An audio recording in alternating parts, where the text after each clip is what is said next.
1789. The French working class are poor and can hardly afford to buy food, and only making things worse was the huge tax placed by the government on crops. Basically, feeding a family was very hard for a working-class man or a peasant at the time. Meanwhile, the aristocrats in their mansions and palaces, including King Louis XVI and Queen Marie Antoinette, stuffed themselves with a seemingly endless supply of food of every variety. So while most of the population starved to death right outside the palace walls, Marie Antoinette concerned herself with expensive jewelry and keeping up with the latest fashions. This obviously did not make her a very popular person among the French population. On July 14, 1789, a rebellious army raided an armory which had been a symbol of French monarchy. So began the violence of the French Revolution. While violent protests and palace raids took place across the country, a new group of people had begun meeting to form a French constitution and limit the power of the king. Eventually, the violence paid off for the French rebels, and in 1792, the king was forced to give up most of his power to the new French Assembly. Well, on August 10, 1792, the king and queen were arrested.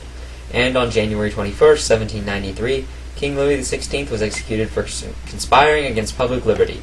On October 16th of the same year, his wife followed.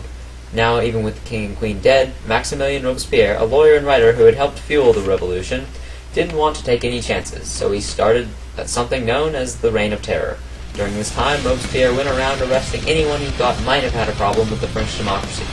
Overall, there were 16,594 documented trials, followed by execution at the guillotine, and possibly as many as 25,000 others were killed in prisons or without trial. After about a year of all that, and most of the French aristocracy dead or in hiding, the terror came to an end. With August 22, 1795, a new constitution was passed, and France now had a Congress of 755 people. Unfortunately, they were corrupt and often violated the Constitution. This corruption eventually led people to distrust democracy and brought a single leader, Napoleon Bonaparte, to power. On November 9, 1799, Napoleon was named Emperor of France, officially ending the French Revolution.